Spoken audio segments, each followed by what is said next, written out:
देखिए, जो आपका रेनल ट्यूबुलर एसिडोसिस है ना, उसमें आपने 2 चीज़ें अपने माइंड में रखनी है, ठीक हो गया? एक वर्ड होता है जिसको हम कहते हैं HCO3 नेगेटिव, ठीक है? HCO3 नेगेटिव और एक होता है H+। इस रेनल ट्यूबुलर एसिडोसिस का जो पूरे का पूरा टॉपिक समझने के लिए सिर्फ़ ये 2 जो वर्ड्स हैं HCO3 नेगेटिव और H+ जो है, जिस बच्चे को ये 2 अच्छे से समझ आ जाएँगे तो उसको ये टॉपिक काफ़ी हद तक समझ आ जाएगा। ठीक हो गया? देखें कि फॉर एग्ज़ाम्पल एक क्या होता है आपका HCO3 नेगेटिव और एक होता है आपका H+ होता है। जो आपका HCO3 नेगेटिव होता है, ये होता है आपका बेस। क्या होता है आपका? बेस होता है और H+ जो होता है, ये होता है आपका एसिड होता है। अब देखें, अगर फॉर एग्ज़ाम्पल आपकी बॉडी के अंदर जितना HCO3 नेगेटिव होगा, इसका मतलब ये है कि आपकी बॉडी उतनी ज़्यादा बेसिक होगी, ठीक है? और अगर फॉर एग्ज़ाम्पल HCO3 नेगेटिव जितना आपके यूरिन के अंदर होगा, तो यूरिन के अंदर क्या मतलब है कि वो आपकी बॉडी से एक्सक्रीट हो रहा है। तो जब आपकी बॉडी से HCO3 नेगेटिव एक्सक्रीट हो जाएगा, तो मतलब कि आपकी बॉडी से बेस कम हो गया और जब आपकी बॉडी से बेस कम हो गया, तो आपकी बॉडी में एसिड बढ़ गया। मतलब कि एक बात आपने अपने माइंड में रखनी है कि जो HCO3 नेगेटिव होता है, वो जब तक आपकी बॉडी में होता है, तब तक हम ये कहते हैं कि ये बेस आपकी बॉडी में है। और अगर HCO3 नेगेटिव जो है वो आपके यूरिन के अंदर चला गया, तो हम ये कहते हैं जो ये कि ये यूरिन है, वो आपका बेस है, लेकिन आपकी जो बॉडी है, वो क्या बन जाती है, आपकी एसिड बन जाती है, ठीक है? इसी तरह जैसा कि मैंने कहा कि H+ जो होती है, वो क्या होता है, आपका एसिड होता है। तो जहाँ भी H प्लस होगा वो वाली चीज़ क्या होगी आपकी एसिड होगी। अगर तो H प्लस आपकी बॉडी के अंदर ज़्यादा है, तो इसका मतलब ये है कि आपकी बॉडी एसिडिक है, ठीक है? नंबर 1 और अगर फॉर एग्ज़ाम्पल आपको ऐसा लगता है कि आपके यूरिन के अंदर H प्लस ज़्यादा है, तो इसका मतलब ये है कि आपका जो यूरिन है वो क्या है आपका एसिडिक है और आपकी जो बॉडी है वो क्या आपकी बेस है। मतलब कि यूरिन का जब मैं लफ़्ज़ यूरिन बोलूँगा तो उसका मतलब ये होता है कि वो सब्सटेंस आपकी बॉडी से एक्सक्रीट हो रहा है। वो यूरिन के अंदर आ रहा है। तो जब कोई सब्सटेंस आपकी बॉडी से एक्सक्रीट हो रहा होगा या यूरिन के अंदर आ रहा होगा, तो इसका मतलब ये है कि वो बॉडी के अंदर कम हो रहा होगा। और जब वो बॉडी के अंदर कम हो रहा होगा, तो उसके ऑपोज़िट चीज़ मिलेगी क्या? अगर फॉर एग्ज़ाम्पल आपके यूरिन के अंदर H प्लस आ रहा है, जब आपकी यूरिन के अंदर H प्लस आ रहा होगा, तो इसका मतलब है कि अब H प्लस जब आपके यूरिन के अंदर है, तो आपका जो यूरिन है वो एसिड नेचर का है। कौन-सा आपका? एसिड यूरिन जो है वो आपका एसिड नेचर का है। तो अब एसिड आपके यूरिन के अंदर है और आपका H प्लस आपकी बॉडी से निकल रहा है। तो जब आपका H प्लस आपकी बॉडी से निकल गया तो आपकी बॉडी क्या बन गई? आपकी बेस बन गई, ठीक है? जिस वक़्त मैंने ये टर्म यूज़ करनी है कि H प्लस आपकी बॉडी के अंदर है, यानी कि यूरिन के अंदर नहीं आया। तो जब आपकी यूरिन के अंदर नहीं आया और वो आपकी बॉडी के अंदर है, तो इसके बारे में हम क्या कहेंगे? आपकी बॉडी के एक तरह की एसिडिक है, ठीक है? दूसरी टर्म की तरफ आएँ, HCO3 नेगेटिव क्या होता है? आपका बेस होता है। और अगर यही HCO3 नेगेटिव आपके यूरिन के अंदर आएगा, तो हम ये कहेंगे कि आपका जो यूरिन है, वो क्या आपका बेस है। यूरिन क्या आपका बेस है। जब आपका यूरिन बेस हो गया, तो आपकी जो बॉडी है, वो क्या होगी? वो क्या हो जाएगी? आपकी एसिडिक हो जाएगी। आगे समझ और अगर फॉर एग्ज़ाम्पल HCO3 नेगेटिव आपके यूरिन के अंदर कम आ रहा है, आपकी बॉडी के अंदर ज़्यादा है, तो इसका मतलब क्या है कि आपकी जो यूरिन है, आपका जो यूरिन है, वो क्या आपका एसिडिक है और बॉडी क्या है? आपकी बेस है। मतलब कि इस पूरी जो कन्वर्सेशन जो अभी हमारी हुई है, इसका मतलब क्या है? इसका मतलब ये होता है कि आपकी 2 चीज़ें होती हैं H प्लस और HCO3 नेगेटिव। जहाँ पर H प्लस होगा, उसका मतलब ये होता है कि ये आपका क्या होता है? एसिड पैदा करता है, ठीक हो गया? HCO3 नेगेटिव का मतलब ये होता है कि ये बेस है, ठीक है? तो अगर फॉर एग्ज़ाम्पल HCO3 नेगेटिव आपके यूरिन के अंदर ज़्यादा है, तो इसका मतलब ये है कि आपका यूरिन बेस है, ठीक हो गया? और आपकी बॉडी एसिड है, क्यों? क्योंकि आपके बेस जो है वो आपकी बॉडी से ज़्यादा एक्सक्रीट हो रहा है, इस वजह से आपकी बॉडी क्या बन गई? आपकी एसिड बन गई, ठीक हो गया?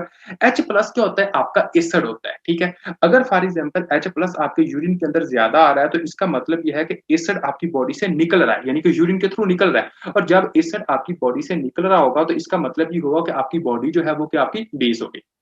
आपकी जो बॉडी हो जाएगी वो क्या हो जाएगी? एक तरह की बेस हो जाएगी, ठीक है?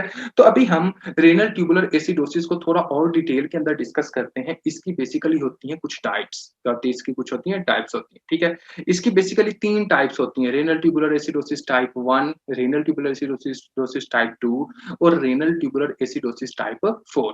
अगर हम जैसा कि मैंने फिजियोलॉजी के अंदर आपको फुल डिटेल के अंदर एक्सप्लेन कर चुका हूँ कि आपका एक नेफ्रॉन का स्ट्रक्चर होता है। वो नेफ्रॉन का स्ट्रक्चर कैसे होता है? जैसा कि फॉर एग्ज़ाम्पल आप ये समझें कि ये आपका नेफ्रॉन है, ठीक हो गया? और ये वाला जो स्ट्रक्चर होता है इसको हम कहते होते हैं प्रॉक्सिमल कन्वोल्यूटेड ट्यूब्यूल।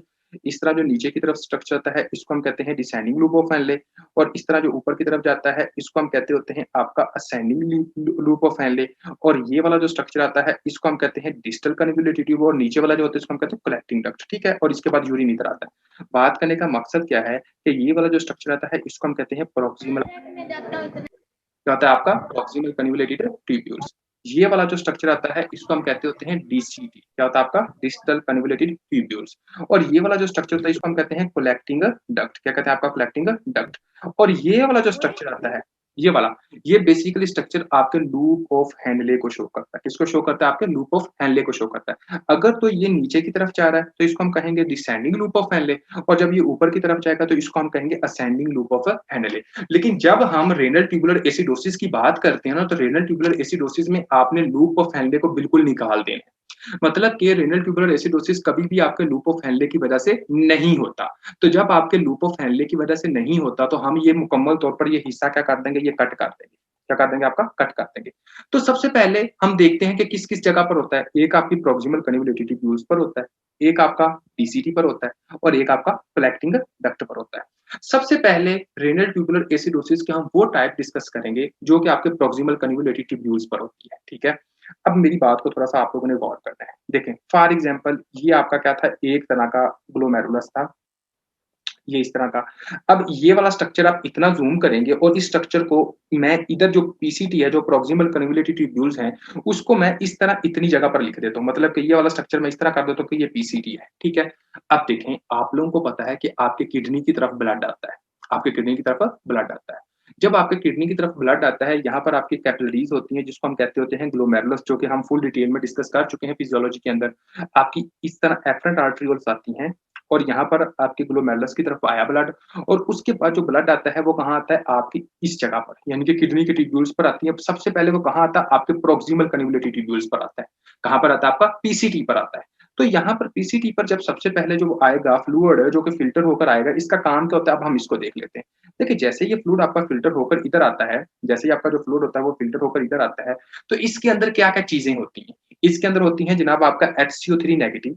आप सबको बहुत अच्छे से पता है, जो मैं ऑलरेडी ये भी बता चुका हूँ, HCO3 नेगेटिव होता है, इसके अंदर सोडियम होता है, इसके अंदर पोटेशियम होता है, इसके अंदर क्लोराइड होता है, इसके अंदर आपका मैग्नीशियम होता है, इसके अंदर अमाइनो एसिड्स होते हैं, ये सारी कुछ चीज़ें होती हैं, ठीक है?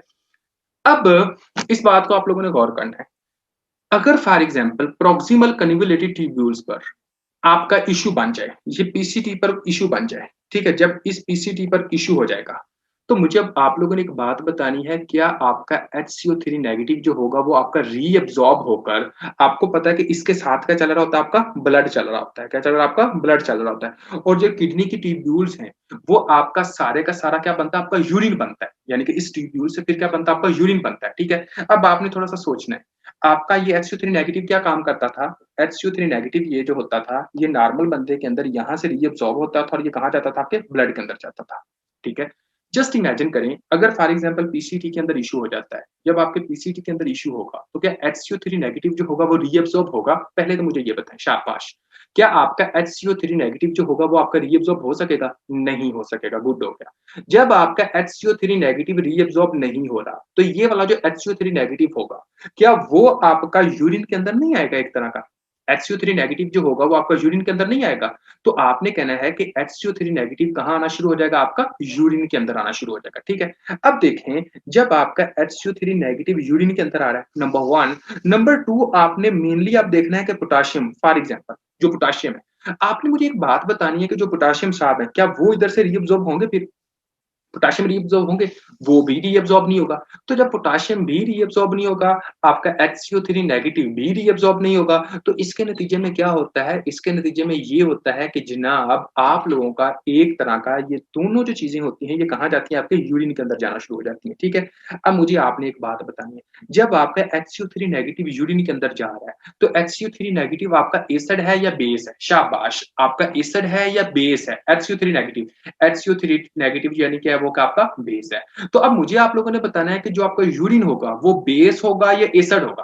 जो आपका यूरिन होगा वो बेस होगा कि एसिड होगा? तो जो यूरिन होगा वो क्या होगा आपका बेस होगा, गुड हो गया। अब अगर मैं पूछूँ कि अब देखें HCO3 नेगेटिव आपके यूरिन के अंदर आ रहा है, यूरिन आपका बेस है, आपका HCO3 नेगेटिव आपकी बॉडी से निकल रहा है। जब आपका HCO3 नेगेटिव आपकी बॉडी से निकल रहा होगा, तो आपकी बॉडी जो होगी वो एसिड होगी या फिर बेस के अंदर चली जाएगी? शाबाश! बॉडी एसिडिक हो जाएगी, यूरिन बेस हो जाएगा। समझ आ रही है? तो ये सिंपल सा कांसेप्ट आप लोगों ने समझना है। मतलब कि अगर फॉर एग्जांपल हमसे कोई बंदा पूछता है और कि अगर फॉर एग्जांपल प्रॉक्सिमल कन्वोल्यूटिव ट्यूब्यूल्स पर क्या होता है, तो आपने एक बात बतानी है कि प्रॉक्सिमल कन्वोल्यूटिव ट्यूब्यूल्स पर अगर कोई एक तरह का रेनल ट्यूबुलर एसिडोसिस हो रहा होगा ना, तो वहाँ पर HCO3 नेगेटिव जो होगा ना, वो आपके यूरिन के अंदर आएगा और जितना HCO3 नेगेटिव आपके यूरिन के अंदर आएगा, इसका मतलब है उतना आपका बेस आ रहा है। जितना आपका बेस आ रहा है, इसका मतलब है आपकी बॉडी उतनी एसिडिक हो रही है। तो इसका मतलब है क्या निकला? एक इसका मतलब ये निकला कि फॉर एग्जांपल आपका